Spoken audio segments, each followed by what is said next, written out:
Sanados y liberados. Lectura del Santo Evangelio según San Marcos. Gloria a ti, Señor. En aquel tiempo Jesús fue a su pueblo en compañía de sus discípulos. Cuando llegó el sábado empezó a enseñar en la sinagoga.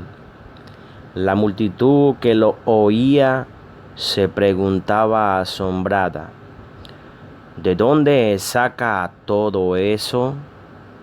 ¿Qué sabiduría es esa que le han enseñado?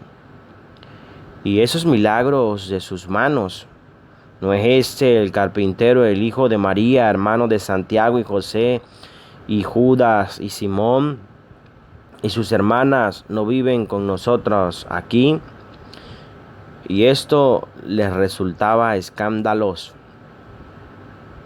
Jesús les decía: ¿no desprecian a un profeta más que en su tierra, entre sus parientes y en su casa?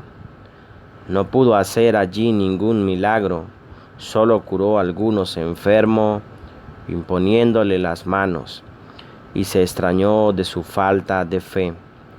Recorría los pueblos de alrededor enseñando. Palabra del Señor. Gloria a ti, Señor Jesús. Queridos hermanos, hoy es miércoles 5 del mes de febrero. La iglesia celebra la memoria de Santa Águeda, virgen y mártir. Fue una joven siciliana que dio la vida por Cristo en Catania durante la persecución de un emperador, de Decio. Y por eso desde antiguo, desde los primeros siglos, los cristianos le han tenido una gran devoción y se le ha rezado con fe para que por medio de ella se pueda dominar todo lo que corresponde a la concupiscencia, a las inclinaciones de sexo desenfrenado. Y ustedes saben que hay santos que han pasado por este mundo una vida totalmente pura, casta, limpia. Y Santa Águeda es una de esas santas. Especialmente se angustió y se preocupó para que en su tiempo no se cometiera tanto pecado de desorden sexual. Y es así como cada uno de nosotros también está encaminado a seguir el ejemplo y testimonio de esta gran santa del siglo III, Santa Águeda. Así pues, invoquemos la presencia del Espíritu Santo en este día, para que venga sobre cada uno de nosotros y que podamos reflexionar palabras divinas, no palabras humanas. Que lo que podamos hablar entre a nuestros oídos, llegue a nuestro corazón y lo podamos transmitir. Porque el cristiano tiene que dar testimonio de lo que escucha y ponerlo en práctica. De esta manera es como Jesús obra y se manifiesta en cada uno de nosotros, en todo lugar, en todo momento. Y que no pase como hoy nos lo está presentando el Evangelio de Marcos 6, del 1 al 6. Que nadie es profeta en su tierra. Que ustedes y yo seamos capaces de anunciar y predicar en nuestras propias tierras, que tengamos la voluntad. Y nuestras propias tierras son nuestra propia familia, nuestros propios parientes. Y a veces son los que más nos critican y nos difaman porque vamos a la iglesia, porque estamos en la iglesia. Que esa presencia del Espíritu Santo venga sobre cada uno de nosotros. Ven, Espíritu Santo, dador de vida. Llénanos de tu sabiduría, de tus dones, de tus frutos. Permítenos que podamos reflexionar la santa palabra de Dios. Espíritu de Dios, transforma la faz de la tierra. A ti, amado Jesús, en este día Ven sobre cada uno de nosotros y sigue derramando gracias santificantes y abundantes. Sigue imponiendo las manos sobre nuestro país Venezuela para que se rompa el hechizo en que estamos sumergidos. El hechizo del pecado, de la brujería, de la hechicería, de la maldad. El hechizo de la corrupción. El hechizo en que han consagrado nuestro país Venezuela hacia el diablo, hacia Satanás. Y por eso las familias se odian, las familias se dividen, por eso las familias se están matando los unos a otros, porque el diablo es de maldad, de oscuridad, de odio, de guerra, no de paz, no de amor. Amado Jesús, ven sobre cada uno de nosotros, ven sobre la faz de la tierra, impón las manos sobre lo que se llama tierra, universo, mundo. Tú lo creaste, tú participaste en la creación. Acuérdate de cada uno de nosotros.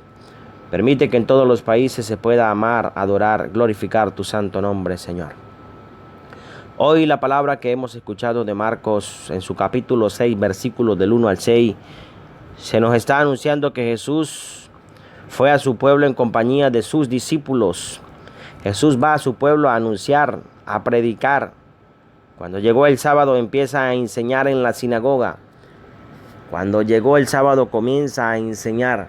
Fíjense, amados hermanos, que la vida nuestra radica en dos palabras, en la oración y en la enseñanza. Y la enseñanza nos lleva a la formación. El cristiano que no se forma es un cristiano pobre, es un triste cristiano. El cristiano siempre tiene que estar en formación. El cristiano siempre tiene que participar de un retiro. El cristiano católico siempre tiene que participar de una charla, de una formación. No nos la podemos saber todas. Así hayamos estudiado teología, filosofía. Cada día tenemos que aprender algo en la vida. Y cumplimos 100, 150 años y nos morimos y no terminamos de aprender. Porque siempre estamos aprendiendo algo aunque nosotros no lo creyamos. Siempre la vida nos está enseñando algo. Y mientras más tengamos años, más vamos experimentando el amor de Dios y la gracia de Dios. Mientras usted más tiene años, más experimenta la gracia de Dios. Pero también más comete pecado. Por eso experimenta más la gracia de Dios. Donde sobreabundó el pecado, sobreabundó la gracia de Dios. La multitud que lo oía se preguntaba asombrada: ¿de dónde saca todo esto? ¿Qué sabiduría es esa que le han enseñado? Y esos milagros de sus manos, ¿no es este el carpintero? ¿Acaso usted, hermano, cuando comienza un proceso de conversión, de arrepentimiento, de acercarse a la iglesia, de acercarse a Dios, no ha sido criticado, no ha sido difamado? Más aún si usted vivía en adulterio, en concubinato y decidió casarse por la iglesia.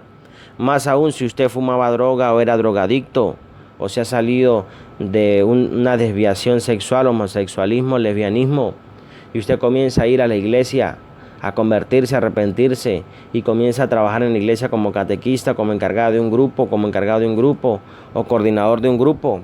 ¿Acaso usted no recibe críticas y difamaciones? ¿Acaso de usted no hablan? ¿Acaso en su propio hogar, en su propia familia, no comienzan a criticarla? Que qué hace usted tanto en iglesia, que qué hace usted tanto en iglesia, que si es que le gusta el cura. Imagínense, amados hermanos, si criticaron a Jesús, ahora no nos van a criticar a nosotros, que somos unos simples mortales.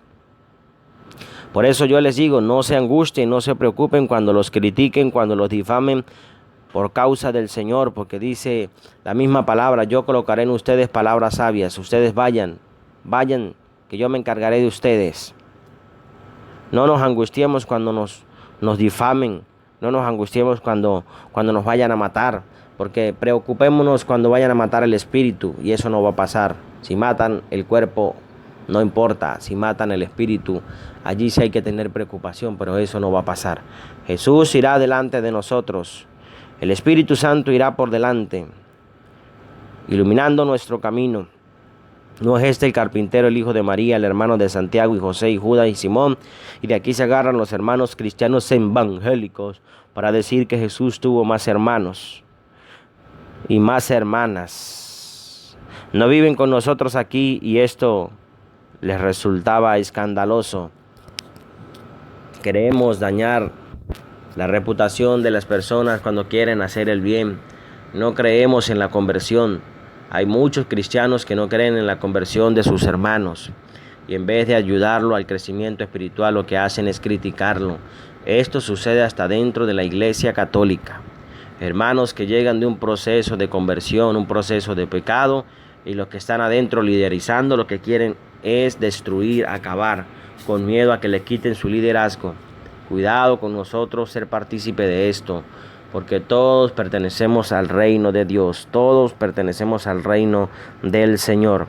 Jesús le decía, no desprecian a un profeta más que en su tierra, entre sus parientes y en su casa. No pudo hacer allí ningún milagro, solo curó a algunos enfermos imponiéndole las manos. El Señor siempre se está acordando de los más necesitados, del que sufre, del que está convaleciente, de aquel que tiene problemas y dificultades, del que tiene ceguera espiritual, del que está enfermo. El Señor siempre se está preocupando y se está angustiando. Así cada uno de nosotros debemos preocuparnos. Como Jesús lo hizo, nosotros estamos invitados a preocuparnos por el que está enfermo, por el que está tullido, por el que necesita escuchar la palabra de Dios, por el que está enfermo espiritualmente. Tenemos que ayudarnos los unos a los otros. Esto nos enseña hoy el Señor. Y esto se logra cuando nosotros tenemos fe. Mire cómo dice la palabra. Y se extrañó de su falta de fe. Ayer sanaba la hija de Jairo, sanaba la que tenía flujo sanguíneo. Y hoy dice, se extrañó de que no tenían fe. De que no tenían fe. Por eso la fe es sumamente importante en nuestra vida como cristianos, en nuestra vida de creyente. La fe nos conlleva a nosotros a creer. La fe nos lleva a ser misericordiosos. La fe nos lleva a ser humildes. La fe nos lleva a ser caritativos, amorosos. Así pues, queridos hermanos, que la palabra de Dios puede iluminar nuestro corazón, que aceptemos a Cristo en nuestra vida, que seamos capaces de dar testimonio de ese Jesús de Nazaret, que seamos profeta en medio de las adversidades que el mundo nos presenta. Y sigamos orando por todos los enfermos, amados hermanos. Dejen su comentario, escriban la lista de los enfermos y el día de mañana, jueves, estaremos orando en el Santísimo Sacramento por todos los enfermos, los que tienen cáncer, los que tienen sida, los que están tullidos, los que están ciegos, los que no pueden caminar, los que tienen problemas en una hernia, los que tienen dificultades espiritualmente. Hacemos oración por ellos, pero tienen que escribirnos, tienen que dejarnos la lista de todos los enfermos, orar por todos los sacerdotes, orar los unos por los otros. Así pues, nos preparamos para recibir la bendición. El Señor esté con ustedes y con tu espíritu. Reciban la bendición que es Padre, Hijo, Espíritu Santo. Descienda sobre ustedes y les acompañe siempre. Les habló el Padre Cristóbal Araujo. Un fuerte abrazo. Les quiero mucho.